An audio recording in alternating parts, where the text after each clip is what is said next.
So welcome again to this particular session. अब ये है inter departmental transfer and unrealised profit. ये बड़ा इंपॉर्टेंट सेशन है और या सेक्शन है यूं भी कहें। और जो भी जितने भी सेशंस लगेंगे इस सेक्शन को करने में एग्जामिनेशन पॉइंट ऑफ व्यू से बहुत ज़्यादा इंपॉर्टेंट है। थोड़ा सा मैंने ओवरव्यू आपको दिया था कि इंटर डिपार्टमेंटल ट्रांसफर्स में अनरियलाइज प्रॉफिट का कॉन्सेप्ट कब आ सकता है। नंबर 1 जब इंटर डिपार्टमेंटल ट्रांसफर हो, नंबर 2 मार्जिन पर हो यानी कि कुछ प्रॉफिट मार्जिन पर हो, और नंबर 3 जो इंटर डिपार्टमेंटल ट्रांसफर्ड गुड्स हैं उसमें से कुछ गुड्स बचे हुए हों। कहता है X Limited has two department A and B.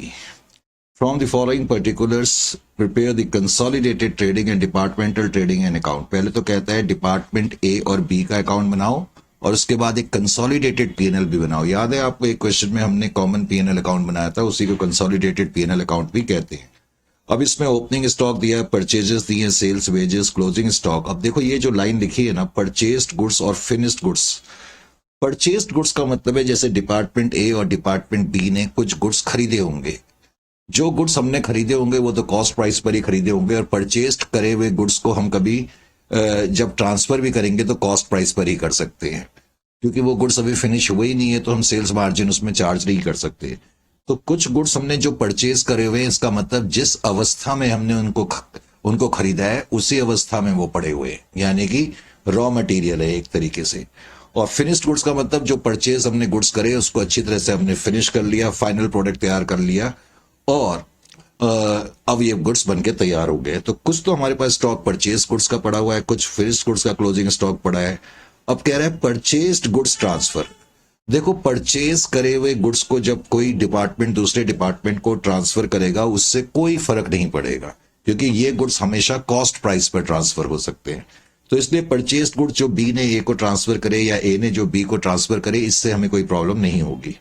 Problem आएगी फिनिश्ड गुड्स को ट्रांसफर करने में, वो भी तब जब मैंने अभी ये रीजन बताए, जब ये मार्जिन पर ट्रांसफर होंगे और इन ट्रांसफर्ड गुड्स में से कुछ गुड्स बचे हुए होंगे।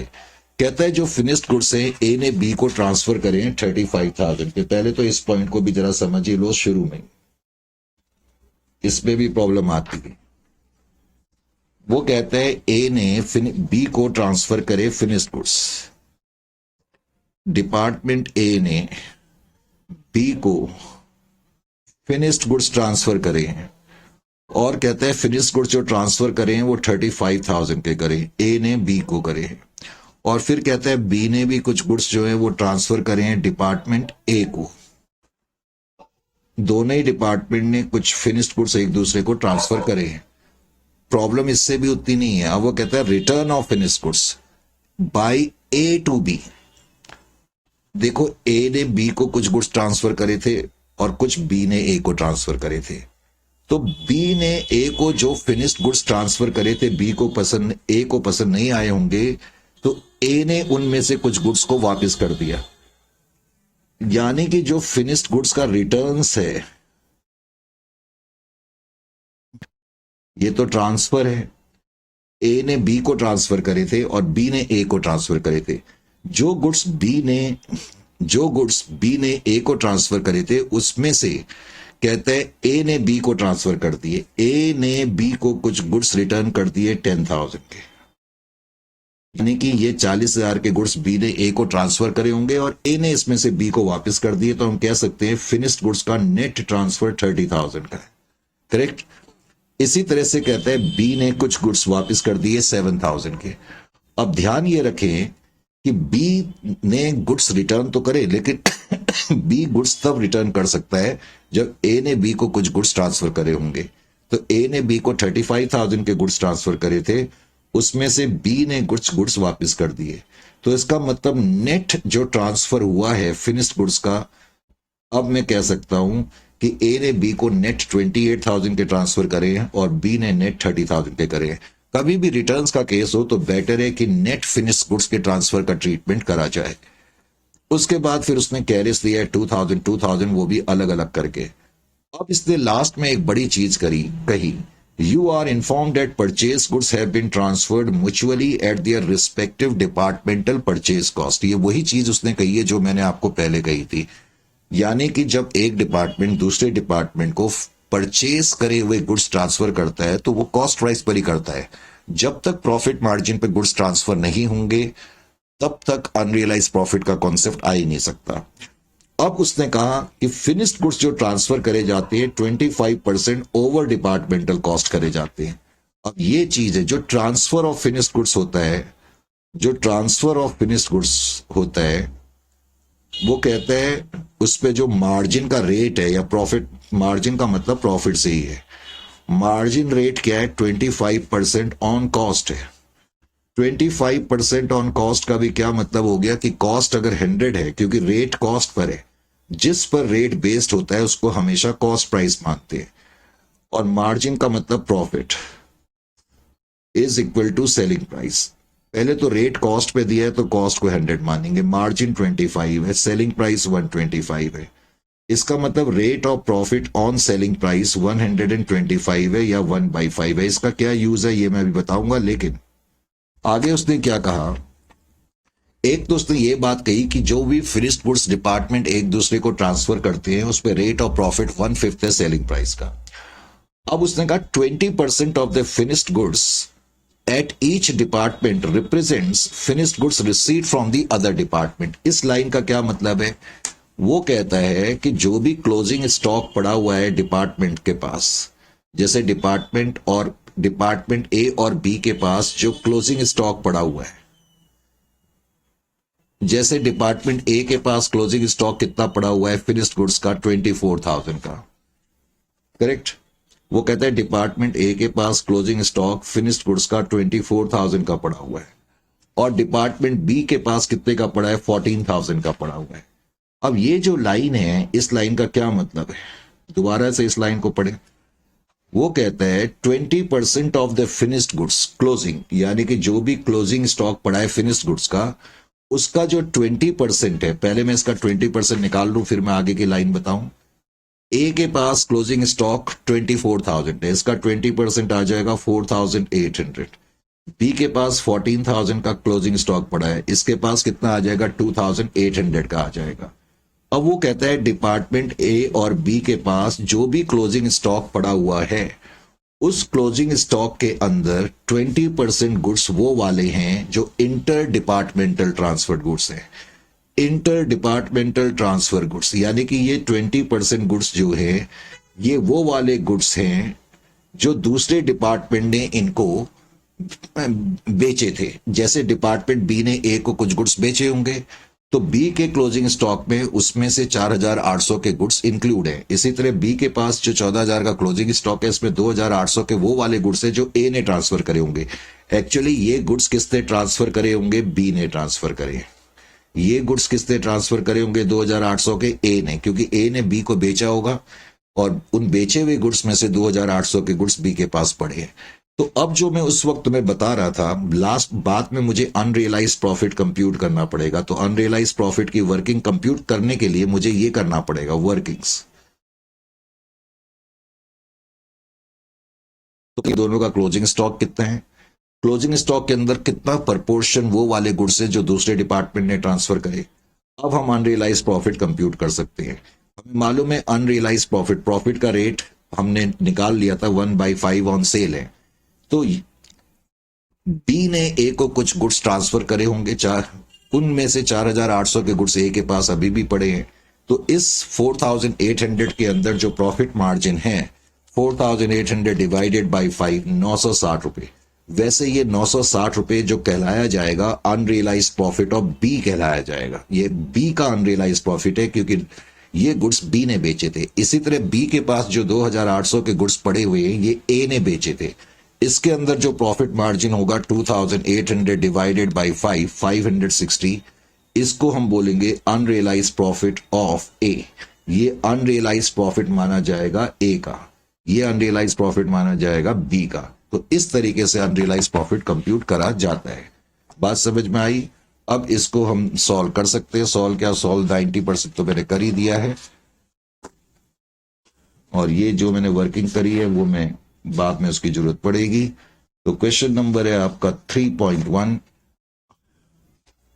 सेक्शन 3 का अब जो है वो स्टार्ट है। Section 3, inter departmental transfer goods, ये भी इंटर डिपार्टमेंटल ट्रांसफर है, इंटर डिपार्टमेंटल ट्रांसफर्स तो है ही। और अब की बार हम अनरियलाइज्ड प्रॉफिट का कॉन्सेप्ट भी देख रहे हैं, पर तुम्हें यह मालूम होना चाहिए कि अनरियलाइज्ड प्रॉफिट का कॉन्सेप्ट कब आ सकता है। अनरियलाइज्ड प्रॉफिट का कॉन्सेप्ट तभी आएगा जब इंटर डिपार्टमेंटल ट्रांसफर हो, प्रॉफिट मार्जिन पर हो, और एक डिपार्टमेंट जिसने कि दूसरे डिपार्टमेंट को गुड्स बेचे थे, दूसरे डिपार्टमेंट के पास उन बेचे हुए गुड्स में से कुछ स्टॉक बचा हुआ होना चाहिए। तो 3.1 क्वेश्चन को मैंने लिया, departmental trading and profit and loss account मैंने बनाया, departmental trading and profit and loss account. तो departmental trading and profit and loss account अब तुमने बनाया। पहले तो मैं एक लाइन स्ट्रेच कर दूं और उसके बाद फिर मैं आगे का काम करता हूं, उससे थोड़ा सा इजी हो जाता है तुम्हारे समझने के लिए भी, मेरे समझाने के लिए भी। एक तो है डिपार्टमेंट एक्स और एक है डिपार्टमेंट वाई इस क्वेश्चन में, डिपार्टमेंट एक्स और डिपार्टमेंट वाई। सबसे पहला आइटम अब ओपनिंग स्टॉक है, तो ओपनिंग स्टॉक में तो कभी भी प्रॉब्लम नहीं आती है। 20,000 डिपार्टमेंट एक्स का है और 12,000 जो है डिपार्टमेंट वाई का है। परचेजेस, उसमें भी कोई प्रॉब्लम नहीं है। परचेजेस 92,000 आपने लिखा, 92 के बाद 68,000 एक्स के कॉलम में आपने लिख दिया। परचेजेस के बाद फिर सेल्स का अमाउंट आपको गिवन है, सेल्स। अब सेल्स का जो अमाउंट है वो है 1,40,000,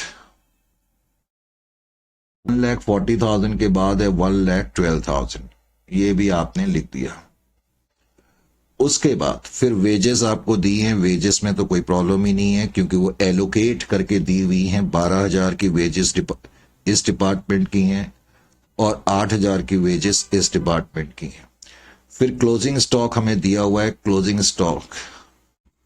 अब क्लोजिंग स्टॉक जो है एक तो परचेस करे हुए गुड्स का है 4,600 ही है, कितना है, शीट थोड़ा उधर की तरफ रखी हुई है ना, तो 4,500 है, इनफैक्ट 600 नहीं है, 4,500। और इसके पास जो फिनिश्ड गुड्स का स्टॉक बचा हुआ है, यानी कि जो प्रोडक्ट बिल्कुल तैयार हो गए थे उसमें से कुछ गुड्स बचे हुए हैं, और इसने जो सामान खरीदा था उसमें से कुछ स्टॉक बचा है 6,000 का, और जो गुड्स बिल्कुल तैयार हालत में थे उसमें से कुछ सामान बचा हुआ है। अब उसने जो मेन चीज लिखी, परचेस्ड गुड्स ट्रांसफर। पहले तो यहां पर मैंने लिखा ट्रांसफर, ट्रांसफर के अंदर भी मैंने लिखा परचेस्ड गुड्स। जो ट्रांसफर करे गए हैं, purchased goods transfer from B to A. अब डिपार्टमेंट ए और बी हैं, मैंने यहां पर एक्स और वाई क्यों लिख दिया, ए और बी, कोई बात नहीं। ए ने बी को गुड्स ट्रांसफर करे, बी ने ए को करे, तो बी के कॉलम में लिखेंगे पहले तो परचेज गुड्स जो बी ने ए को ट्रांसफर करे 10,000 के, 10,000। और उसके अलावा ए ने बी को करे हैं 8,000 के, ए ने बी को 8,000 के करे। ये जरा ध्यान रखना होता है, जिसने ट्रांसफर करे उसके क्रेडिट पे। अब ध्यान ये रखो, यहां पर मैं लिखूंगा ट्रांसफर्स। अब ध्यान से सुनो, जो गुड्स बी ने ट्रांसफर करे हैं, जो बी ने करे हैं, वो ए के कॉलम में लिखेंगे 10,000 क्योंकि ए के लिए वो परचेजेस है। और जो ए ने ट्रांसफर करे हैं बी को, वो बी की डेबिट साइड में लिखेंगे 8,000। अब उसके बाद जो मैं बता रहा था फिनिश्ड गुड्स, जब मैंने लिखा ट्रांसफर ऑफ फिनिश्ड गुड्स तो मैंने यहां ब्रैकेट में नेट लिख दिया, ताकि मैं एग्जामिनर को बता रहा हूं कि मैंने जो रिटर्न हुए हैं फिनिश्ड गुड्स उसका ट्रीटमेंट कर दिया। ये मैंने तुम्हें उस वक्त बताया था कि ए ने बी को 35,000 के गुड्स ट्रांसफर करे थे, लेकिन 7,000 के गुड्स वापस आ गए थे, इसलिए 28,000 का नेट ट्रांसफर है, और इसके केस में 30,000 का ट्रांसफर है।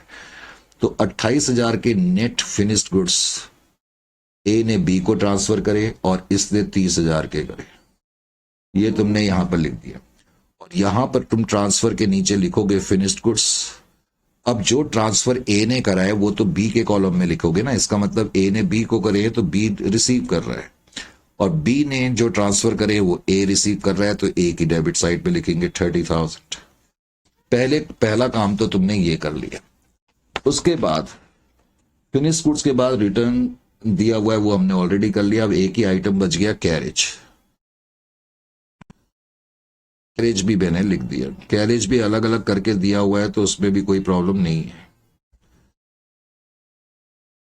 कैरेज भी लिख दिया। अब बेसिकली इस क्वेश्चन में सिर्फ नीचे की जो इन्फॉर्मेशन है, और वो इन्फॉर्मेशन ऑनेस्टली स्पीकिंग हम पहले ही कर चुके या नहीं कर चुके।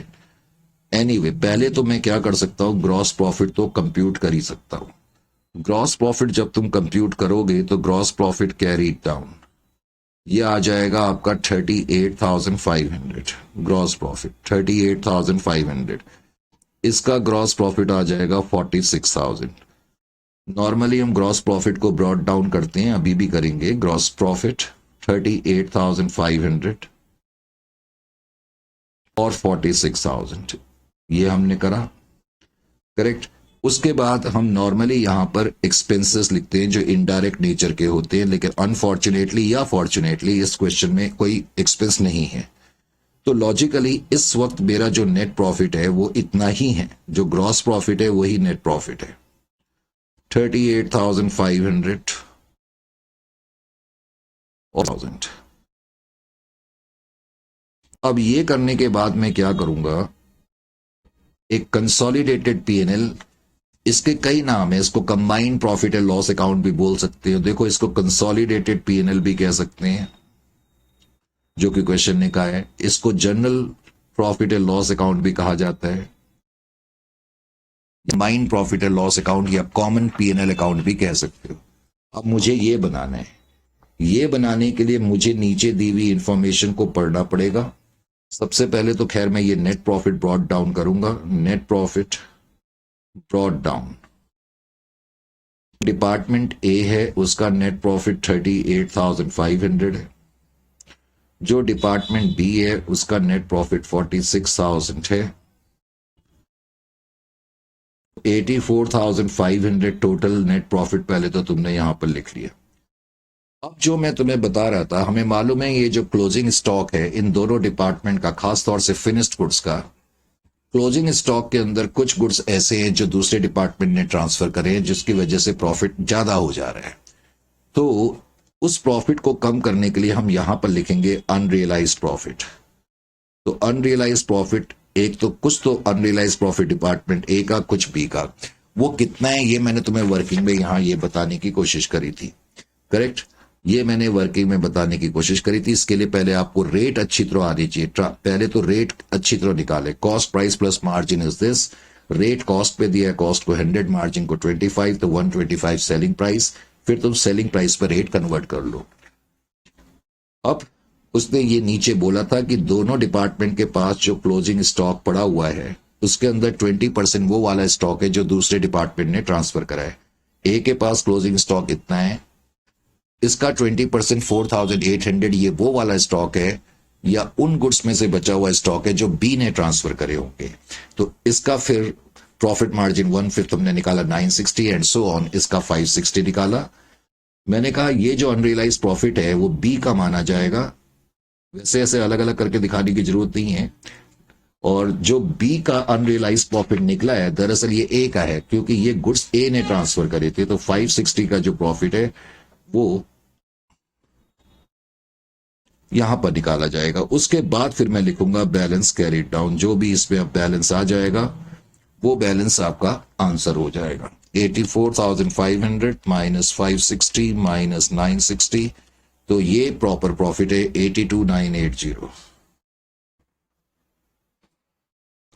तो इस तरीके से इसको करा जाएगा। तो अब तुम्हारी समझ में ये आ जाना चाहिए। Is it clear to you? बात समझ में आ गई कि नहीं आ गई? बिल्कुल आ गई, आनी भी चाहिए।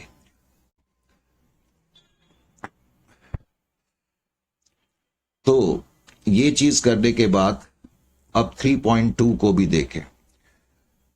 3.2 तो अब मेन चीज इसमें यही थी जो मैंने आपको बता दी। अब 3.2, अब बस हमें इसके क्वेश्चंस करने हैं। 3.2 में आप देख रहे हैं दो डिपार्टमेंट हैं, P and Q. Strong question है, तो departmental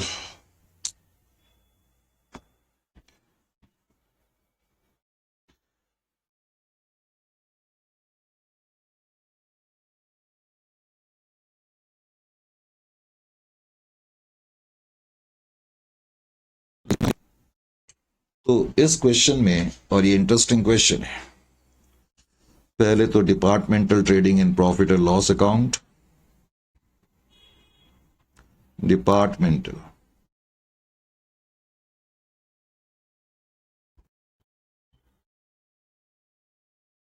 profit and loss account for the year ended so and so. इसमें दो डिपार्टमेंट हैं, एक है पी, एक है क्यू। अब कह रहा है कि Green and Company has two department P and Q. अब उसने इसमें एक बात कही, कहता है P sells goods to department Q at normal selling price. इसका मतलब क्या है, जैसे पिछले क्वेश्चन में तो हमें दिया था कि एक डिपार्टमेंट जब दूसरे डिपार्टमेंट को सामान बेचता है तो जिस प्राइस पर भी हमने सामान बेचा है उसके अंदर कुछ मार्जिन था, 1/5 था, ऐसे क्लियर अंदाज में लिखा था।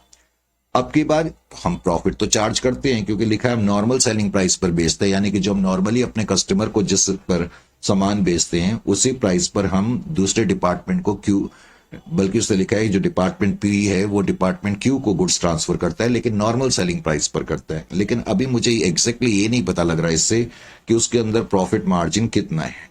ये इस क्वेश्चन में एक प्रॉब्लम है। आगे कहता है from the following particulars prepare departmental trading account. अब कह रहा है कि हमें डिपार्टमेंटल ट्रेडिंग अकाउंट बनाना है, करेक्ट।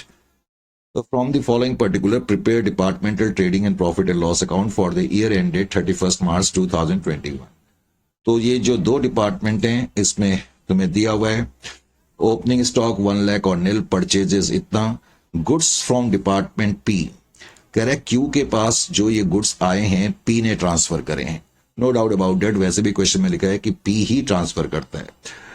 फिर आगे कह रहे हैं वेजेस हैं और ट्रेवलिंग एक्सपेंसेस अलग अलग करके दिए हैं, क्लोजिंग स्टॉक भी दिया हुआ है, सेल्स भी दी हैं, प्रिंटिंग एंड स्टेशनरी के खर्चे हैं।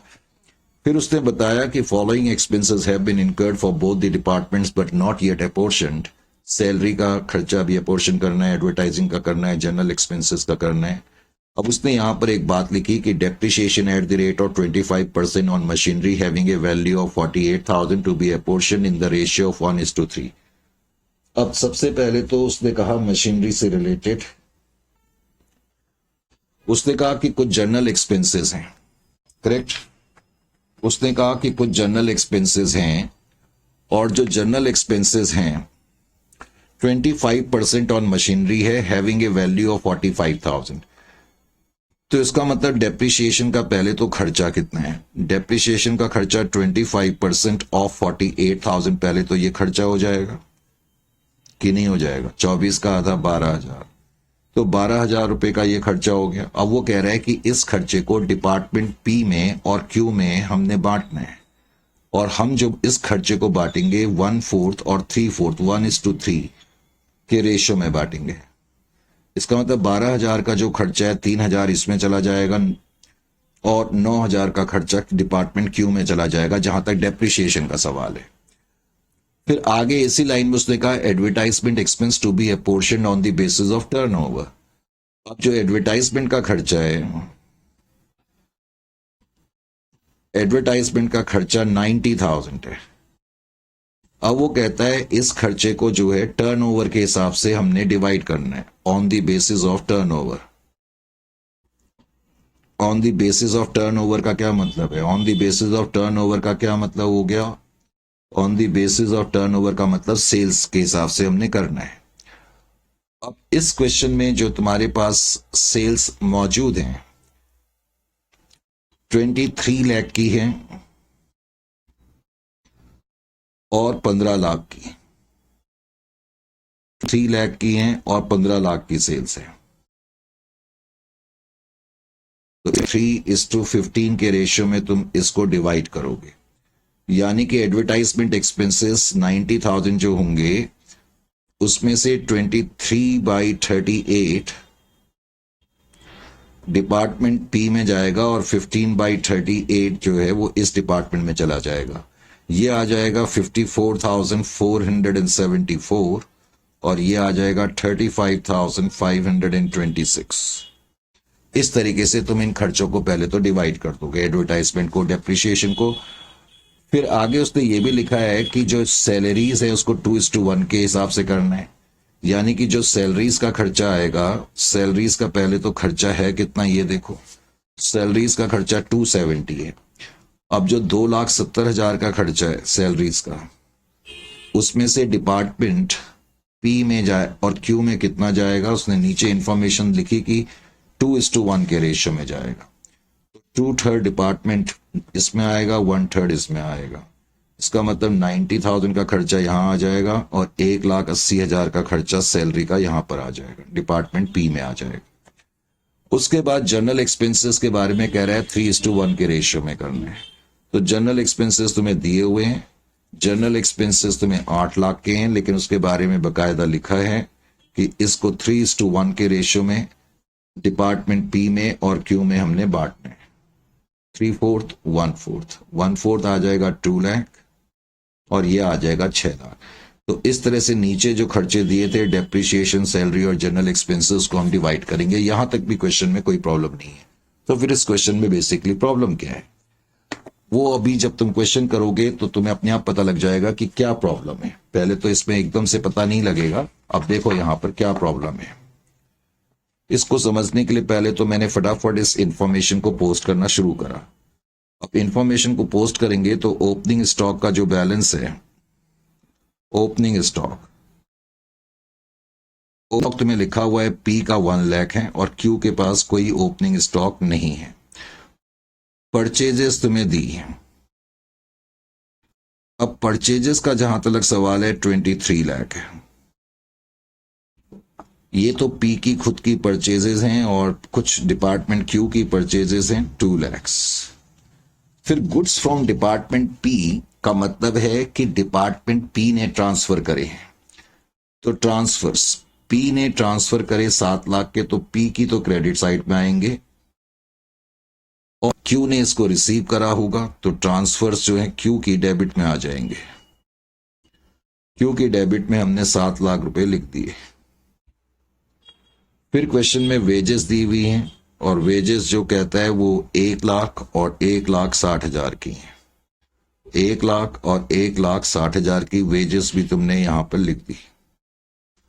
वेजेस के बाद फिर इसमें कहता है ट्रेवलिंग एक्सपेंसेस हैं। ट्रेवलिंग एक्सपेंस, अब ये फॉर्मेलिटीज पूरी करनी पड़ती हैं तो हम भी करेंगे। ट्रेवलिंग एक्सपेंस मैंने लिखे, ट्रेवलिंग एक्सपेंसेस जो हैं 10,000 और 1,40,000।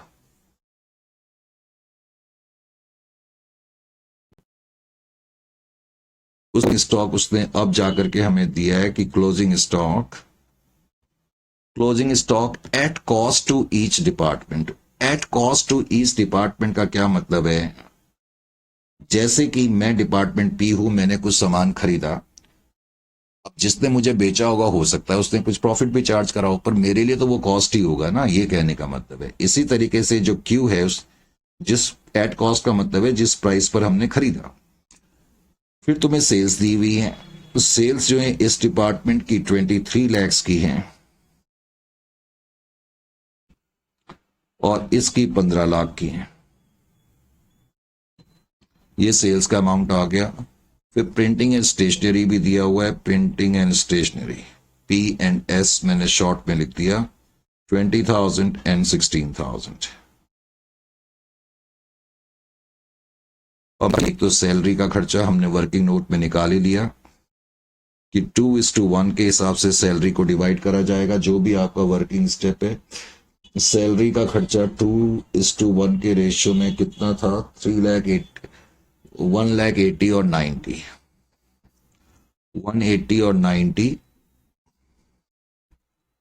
उसके अलावा फिर नीचे उसने दिया हुआ था एडवर्टाइजमेंट के बारे में, तो एडवर्टाइजमेंट का भी हमने थ्रू वर्किंग्स निकाला और एडवर्टाइजमेंट का जो वर्किंग्स में हमने निकाला 90,000 का खर्चा, 54,474 का खर्चा हमने निकाला था। और उसके अलावा ये रेड स्पीड्स थोड़ी दूर पड़ी हुई है, तो 35,526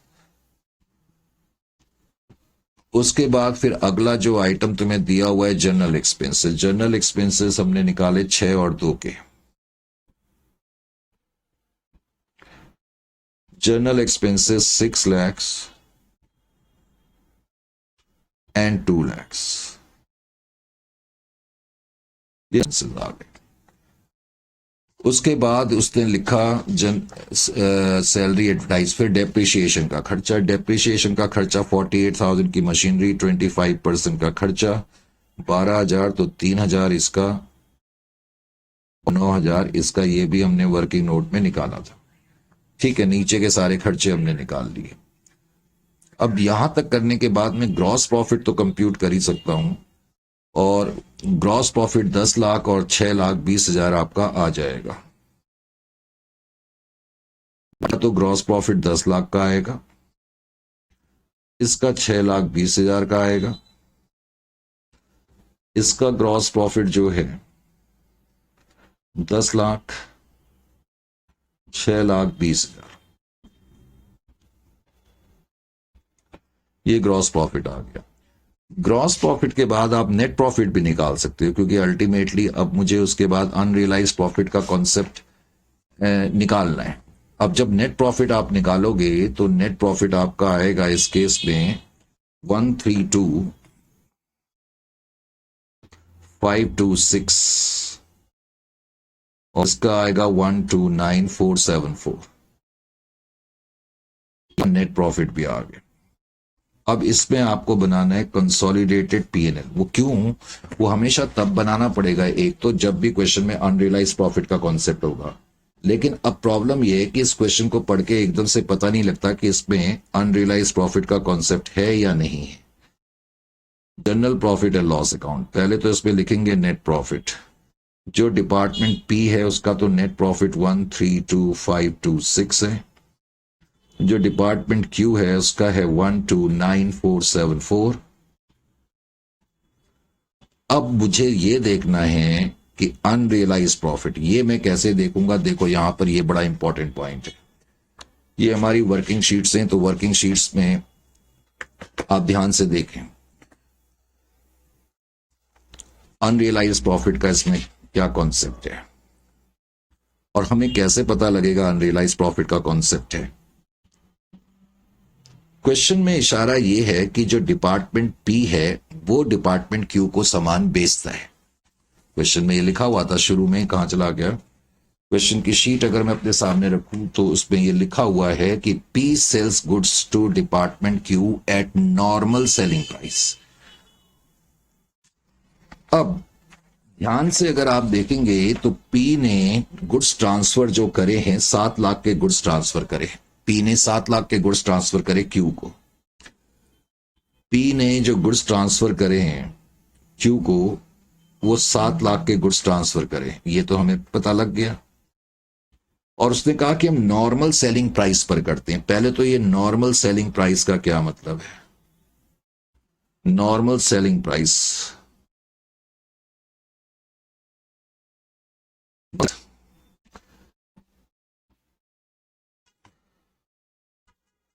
देखो, नॉर्मल सेलिंग प्राइस का कैसे निकालेंगे? सिंपल वर्ड्स में, जब क्वेश्चन में मार्जिन ना दिया हो और सिर्फ ये कहा गया हो कि हम सेलिंग प्राइस पर बेचते हैं, यानी कि तो पता है कि कुछ मार्जिन पर बेच रहे हैं, पर कितने मार्जिन पर बेच रहे हैं अगर ये डायरेक्टली नहीं दिया होगा तो उसमें आप कैसे निकालेंगे? ये फॉर्मूला याद रख लो। एक तो ग्रॉस प्रॉफिट जो कि आप निकाल चुके हैं, divided by transfer of finished goods. Transfer of finished goods, transfer of finished goods plus sales, plus sales. यानी कि जो आपने देखो, अगर कभी किसी क्वेश्चन में ट्रांसफर ऑफ परचेज गुड्स होगा तो उसको डिवाइड नहीं करेंगे। ग्रॉस प्रॉफिट को डिवाइड करना है ट्रांसफर ऑफ फिनिश्ड गुड्स की सेल से और सेल से, क्योंकि ट्रांसफर जो हम फिनिश्ड गुड्स का कर रहे हैं वो भी मार्जिन पर कर रहे हैं और जो सेल्स कर रहे हैं वो भी मार्जिन पर कर रहे हैं। अब जैसे कि इस क्वेश्चन में जो डिपार्टमेंट पी है, क्योंकि मुझे डिपार्टमेंट पी का निकालना है, क्योंकि डिपार्टमेंट पी बेचने वाली एंटिटी है। एक तो फिनिश्ड गुड्स 7 लाख के ट्रांसफर कर रहे हैं और सेल्स हमारी 23 लाख की है, 23 lakhs। तो इसका मतलब हमारा जो मार्जिन है वो हो जाएगा 1/3, that is 10 lakh by 30 lakhs. तो इसका मतलब अगर मैं 3 रुपए की सेल कर रहा हूं तो उसके अंदर 1 रुपया प्रॉफिट है। अब मुझे ये तो पता लग गया कि हमने जो गुड्स ट्रांसफर करे हैं उसके अंदर 1/3, क्योंकि ये तो वो प्राइस है ना जिस पर हमने बेचा है, इसके अंदर 1/3 का मार्जिन है। एक तो तुम्हें ये समझ में आना चाहिए कि when selling price is not given, उस केस में मार्जिन का रेट कैसे फाइंड करा जाता है, एक तो ये बड़ा इंपॉर्टेंट पॉइंट है। करेक्ट। तो जब भी गुड्स नॉर्मल सेलिंग प्राइस पर बेचे, क्वेश्चन कहता है, और तुम्हें दिया नहीं जाता कि किस मार्जिन पर है, तो इस तरीके से आप निकाल सकते हो gross profit divided by transfer of finished goods plus sales. Number 1। Number 2, अब मुझे ये पता करना है, क्योंकि अनरियलाइज्ड प्रॉफिट का कॉन्सेप्ट तभी सामने आएगा, मैंने आपको पहले भी बताया था, जब हमने जो गुड्स बेचे उसमें से कुछ गुड्स क्यू के पास पड़े हो, यानी कि पी ने जो गुड्स क्यू को बेचे हैं, 7 लाख के गुड्स जो क्यू को हमने बेचे हैं, अब हमें पता ये होना चाहिए कि क्यू के पास जो क्लोजिंग स्टॉक है, क्यू के पास जो क्लोजिंग स्टॉक है, उस क्लोजिंग स्टॉक के अंदर इनमें से, इन बेचे हुए गुड्स में से कितने रुपए के गुड्स इसके अंदर इंक्लूड है। बेसिकली हमें यह मालूम करना है। समझ में आ रहा है कि नहीं आ रहा मैं क्वेश्चन के, तभी तो अनरियलाइज प्रॉफिट का कॉन्सेप्ट आएगा। तो पी ने गुड्स तो ट्रांसफर करे हैं क्यू को, इसलिए तो क्वेश्चन में दिया है, और क्यू के पास क्लोजिंग स्टॉक भी बचा हुआ है। अब प्रॉब्लम क्या है इस क्वेश्चन में, कहां चला गई इसकी पहली शीट, ये देखो, जो इसके पास क्लोजिंग स्टॉक बचा हुआ है, क्यू के पास 1,80,000 का क्लोजिंग स्टॉक बचा है, और क्यू ने 2 लाख रुपए जो है बाहर से भी परचेज करें। अगर आप क्यू को ध्यान से देखेंगे, क्यू की टोटल परचेजेस कितनी है, मैं आपसे पूछूं क्यू की परचेजेस कितनी है। एक तो क्वेश्चन में लिखा है कि उसने 2 लाख की परचेज करी हुई है, गुड्स ट्रांसफर हुए हैं 7 लाख के, सॉरी डिपार्टमेंट क्यू, हाँ ठीक है, डिपार्टमेंट क्यू के पास 7 लाख रुपए के गुड्स डिपार्टमेंट पी ने ट्रांसफर करे हैं। तो जो गुड्स ट्रांसफर होते हैं, मैंने पहले ही कहा था कि वो भी आपके लिए परचेजेस ही हैं। अब मैं ये कह रहा हूं जो डिपार्टमेंट क्यू है उसके पास क्लोजिंग स्टॉक 1,80,000 है। अब मान करके चलो उसके पास टोटल गुड्स जो थे, जो उसने खुद परचेज करे थे और दूसरे डिपार्टमेंट से लिए थे, वो 9 लाख रुपए के गुड्स थे टोटल। अब मैं ये कहूं कि ये जो क्लोजिंग स्टॉक है सिर्फ और सिर्फ ये इन्हीं गुड्स में से बचा हुआ है, तो ये बड़ा अजीब सा लगेगा, क्योंकि 2 लाख रुपए के गुड्स उसने खरीदे थे, उसमें से 1,80,000 के गुड्स बचे होंगे, ऐसा तो पॉसिबल नहीं है। हमें यूं कहना चाहिए कि टोटल जो 9 लाख रुपए के गुड्स हैं उसमें से 1,80,000 के गुड्स बचे हुए हैं उसके पास। अब यूं कहना चाहिए कि 9 लाख रुपए के उसके पास टोटल गुड्स थे, उसमें से 1,80,000 के बचे। तो जो मैं आपको पॉइंट बताना चाह रहा हूं ना, वर्किंग करते समय जब हम इस केस में अनरियलाइज्ड वर्किंग की ट्रीटमेंट करेंगे, जो मैं आपको उस वक्त बता रहा था, ये तो मैंने बता दिया था, अब इसकी वर्किंग कैसे करेंगे यहां देखो।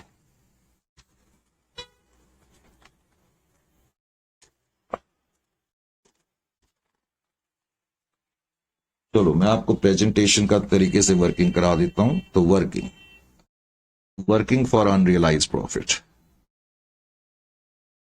फॉर अनरियलाइज्ड प्रॉफिट, सबसे पहला स्टेप तो मार्जिन रेट कंप्यूट करो। मार्जिन रेट मैंने अब आपको बता ही दिया, इस क्वेश्चन में हमें ऐसे क्यों कंप्यूट करना पड़ा।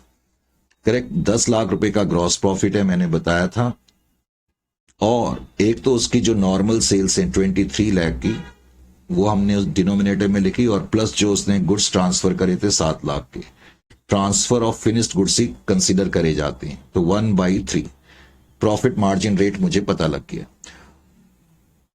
अब मैं देखूंगा क्लोजिंग स्टॉक ऑफ क्यू, जो डिपार्टमेंट क्यू है उसका जो क्लोजिंग स्टॉक है वो 1,80,000 है। अब इस 1,80,000 के अंदर कितने इंटर डिपार्टमेंटल ट्रांसफर्ड गुड्स हैं, मुझे ये देखना है। तो inter departmental transferred goods closing stock in closing stock of Q.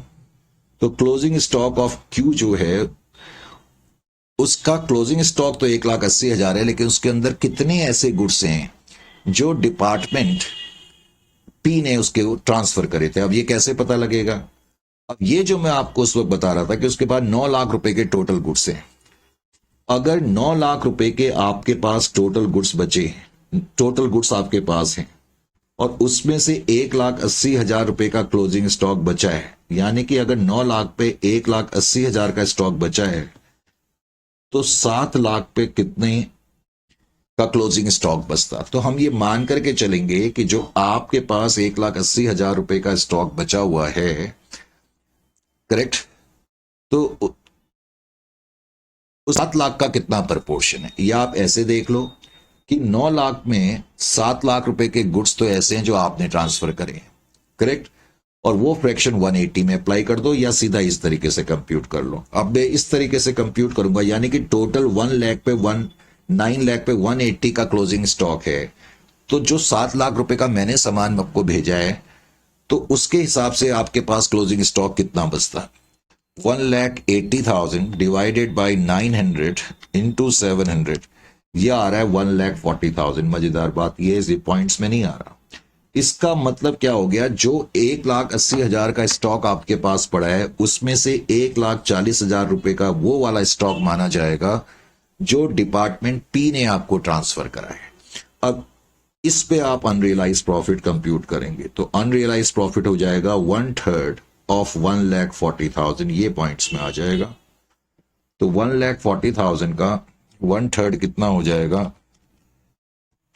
That is equal to 46,667। 46,667 ये आपका अनरियलाइज प्रॉफिट माना जाएगा। Is it clear to you? तो इस तरीके से आप इस क्वेश्चन की वर्किंग करेंगे। समझ में आया कि नहीं? पक्का? वैसे तो वर्किंग नोट्स वगैरह सब मैंने आपके करके रखे हुए हैं सॉल्यूशन में, लेकिन फिर भी आप नोट करना चाहें, ये तो थी शीट नंबर 1, इसकी जरूरत नहीं है, इसकी भी जरूरत नहीं है, इसको मैं अब किनारे रख देता हूं।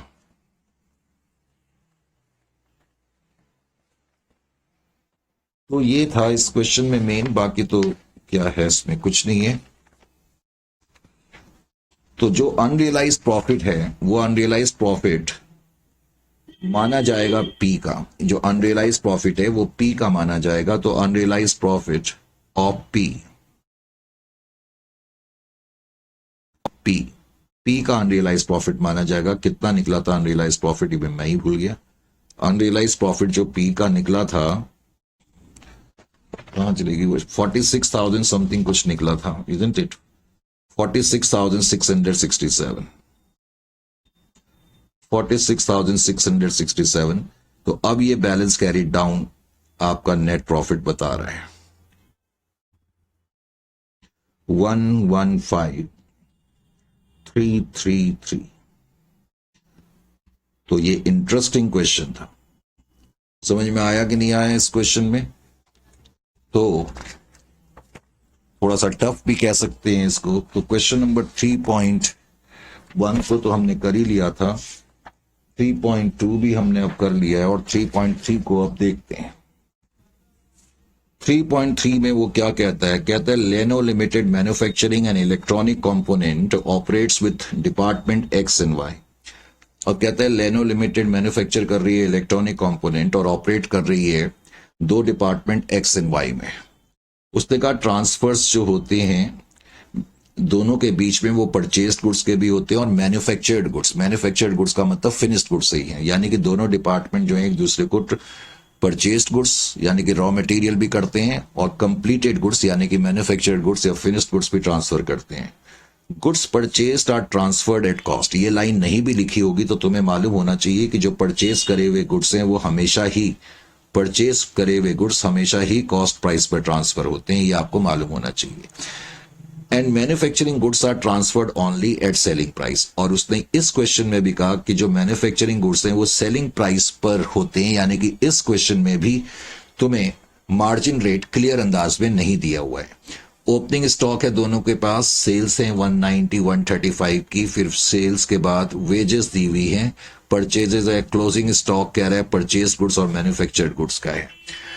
और नीचे उसने कहा कि जो इस साल ट्रांसफर हुए हैं, डिपार्टमेंट एक्स ने वाई को परचेस्ड गुड्स का ट्रांसफर करा है 6,000 का और फिनिश्ड गुड्स का ट्रांसफर करा है 20,000 का। इसी तरह डिपार्टमेंट वाई ने डिपार्टमेंट एक्स को परचेज करे हुए गुड्स 5,000 ट्रांसफर करे हैं, फिनिश्ड गुड्स 35,000 के करें। इससे भी कोई प्रॉब्लम नहीं है। प्रॉब्लम इस बात से है, वो कहता है stocks were valued at cost to the department concern only in the closing stock of manufactured goods, यानी कि जो फिनिश्ड गुड्स दोनों डिपार्टमेंट के पास पड़े हुए हैं, वो कह रहा है उन गुड्स के अंदर 20% गुड्स ऐसे हैं जो दूसरे डिपार्टमेंट ने ट्रांसफर करे हैं। तो वही कहानी इस क्वेश्चन में भी आ जाएगी, बट फर्क क्या है कि अब की बार मेरे को मार्जिन रेट ध्यान से निकालने पड़ेंगे, तभी मैं अनरियलाइज प्रॉफिट निकाल पाऊंगा। ये इस क्वेश्चन में मेन है।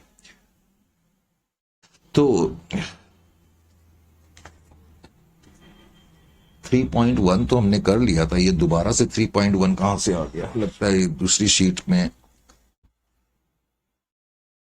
3.1 हमने कहां करा था? एक सेकेंड, ये 3.1, अच्छा वो मैंने ऑलरेडी कर लिया, फिर इस शीट की जरूरत नहीं है। 3.3 की तरफ आ जाएं।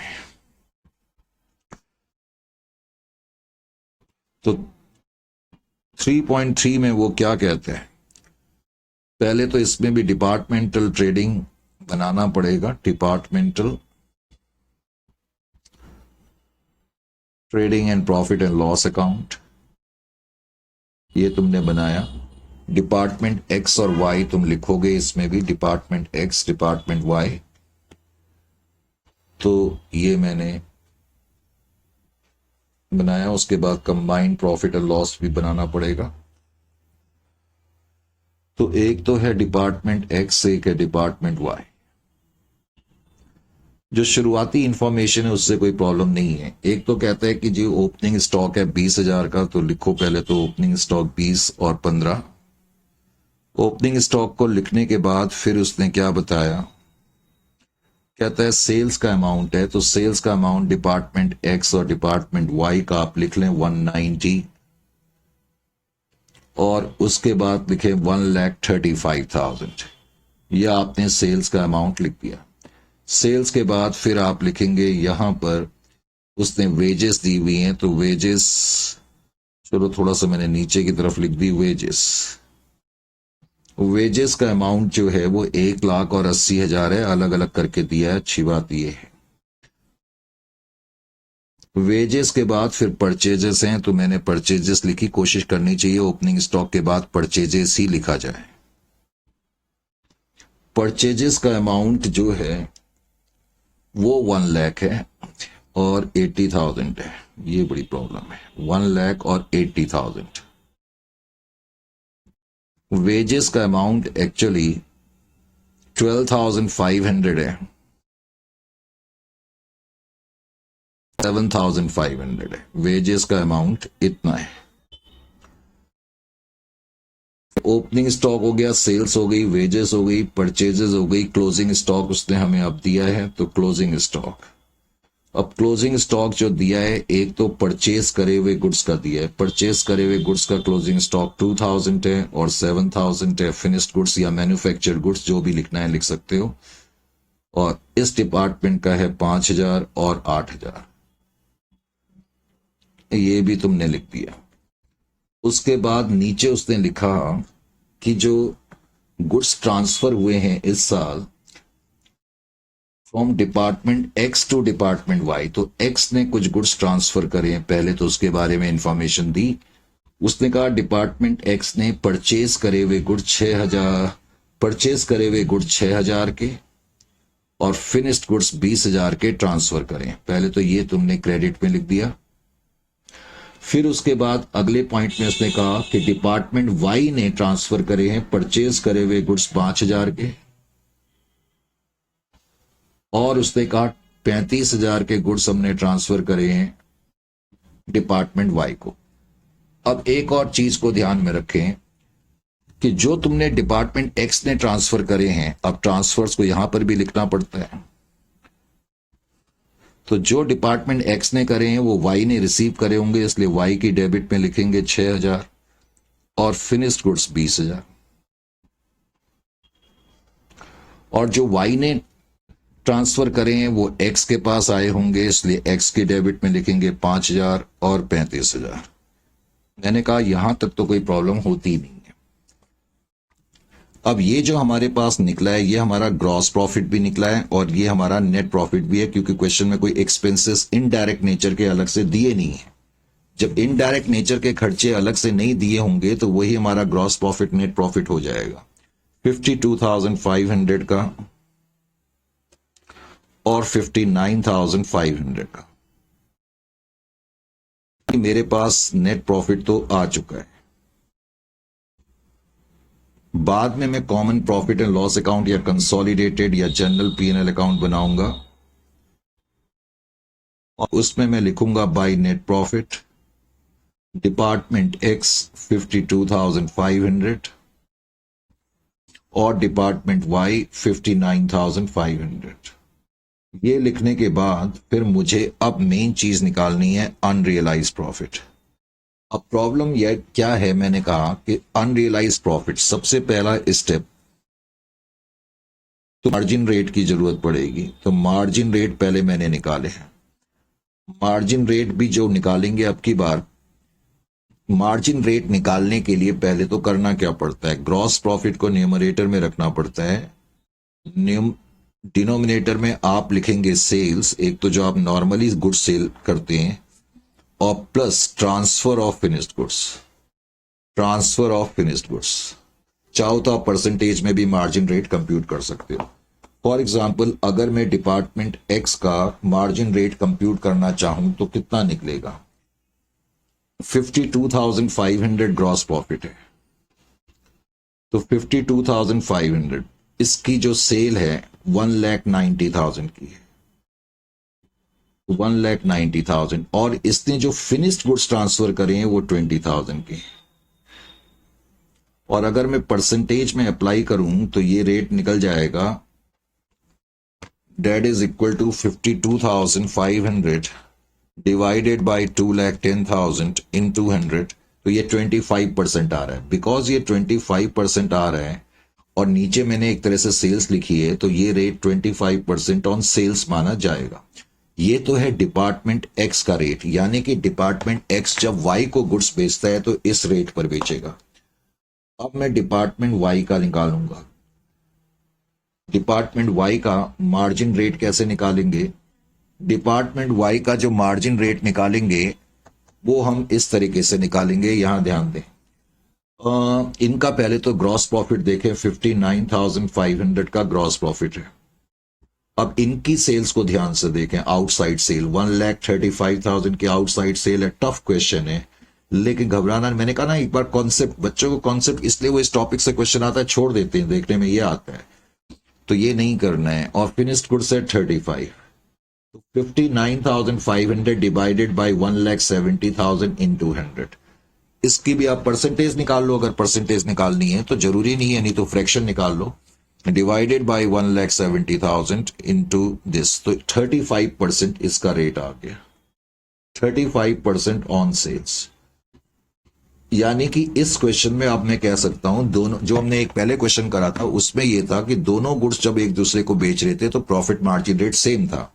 अब की बार एक्स का अलग है और वाई का अलग है। ये काम करने के बाद अब आपने क्या करना है, इस काम को करने के बाद अब ध्यान से सुने, सबसे पहले तो अब तुम्हें मार्जिन रेट पता लग गया। अब तुम ये देखो कि इन दोनों का जो क्लोजिंग स्टॉक है इनके पास जो फिनिश्ड गुड्स का, उसमें इंटर डिपार्टमेंटल ट्रांसफर्ड गुड्स कितने हैं। तो नेक्स्ट स्टेप में पहले तो लिखो closing stock of finished goods. अब closing stock of finished goods जो डिपार्टमेंट एक्स है उसका कितना है, पहले तो देखो। फिनिश्ड गुड्स का जो है, क्लोजिंग स्टॉक की बात कर रहा हूं, कई बार तुम दूसरी चीज लिख लेते हो। 7,000 है डिपार्टमेंट एक्स का और डिपार्टमेंट वाई का है 8,000। अब नीचे क्वेश्चन ने हमें यह बता दिया है कि ये जो इनके पास फिनिश्ड गुड्स पड़े हुए हैं इसमें 20% गुड्स ऐसे हैं जो दूसरे डिपार्टमेंट ने ट्रांसफर करें। तो इंटर, उसको हम बोलते हैं इंटर डिपार्टमेंटल ट्रांसफर्ड गुड्स। तो इंटर डिपार्टमेंटल ट्रांसफर्ड गुड्स का मतलब ही है कि ये गुड्स दूसरे डिपार्टमेंट ने ट्रांसफर करे हैं, 20% है। तो इसका मतलब जो 7,000 के गुड्स डिपार्टमेंट एक्स के पास पड़े हैं इसमें 1400 के वो वाले गुड्स हैं जो डिपार्टमेंट वाई ने इसको बेचे होंगे। इसी तरह 8000 का 20% 1600 होता है। इसका मतलब ये वो गुड्स हैं जो डिपार्टमेंट एक्स ने इनको भेजे होंगे। है नहीं इंटरेस्टिंग क्वेश्चन?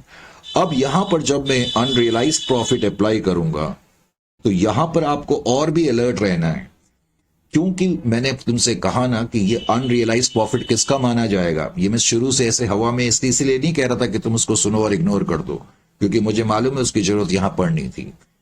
ये जो गुड्स हैं एक्स के नहीं है, ये वाई ने सामान बेचा हुआ है, तो इसलिए वाई का रेट इसमें अप्लाई होगा। तो अनरियलाइज्ड प्रॉफिट 35%, तुम 1400 का 35% कंप्यूट करोगे तो अनरियलाइज्ड प्रॉफिट डिपार्टमेंट वाई का माना जाएगा इतना, 1400 इंटू 35% 490। और ये जो 1600 के गुड्स पड़े हुए हैं ये डिपार्टमेंट एक्स ने ट्रांसफर करे हैं, तो इस पे अनरियलाइज प्रॉफिट 25% 400 माना जाएगा। ये है क्वेश्चन मेन जो है। तो अब ये अनरियलाइज प्रॉफिट तुम्हारे पास आ गए, एक्स का 400 है, तो अनरियलाइज प्रॉफिट डिपार्टमेंट एक्स का 400 है, डिपार्टमेंट वाई का 490 है, और आगे का काम तुम खुद ही कर सकते हो। Balance carry down. अब हम ये बैलेंस कैरी डाउन कर देंगे। अब बैलेंस कैरी डाउन जब मैं करूंगा तो 52,500 प्लस 59,500 और माइनस 400 माइनस 490, ये तो बड़े अजीब सी फिगर है। 111 और 110, बहुत सारे 1 आ गए। खैर कितने भी 1 या 2 आए उससे कोई फर्क नहीं पड़ता। अब मुझे उम्मीद है कि आपको इस सेक्शन में से अगर कभी क्वेश्चन आ भी जाए, अभी बहुत क्वेश्चन हम इस सेक्शन में करने हैं, आ भी जाए तो अब आपको कोई प्रॉब्लम नहीं होनी चाहिए। अब हम मेरा ही वेट मत करा करो, सारे क्वेश्चन एक तो मैंने तुम्हें सॉल्व दिए हुए हैं। बहुत से बच्चे नोट नहीं करते हैं, नोट करने की आदत डालनी चाहिए, नोट कर लेना चाहिए। कई बार इन केस कोशिश तो है कि प्रिंटिंग मिस्टेक ना हो, लेकिन फिर भी अगर हो जाए तो उससे तुम बच सकते हो। तो मेरी तो एडवाइस यही रहेगी कि नोट कर लेना चाहिए। ठीक है, फिर इसको नेक्स्ट सेशन में मिलेंगे और नेक्स्ट सेशन में इस पे चर्चा बदस्तूर जारी रहेगी।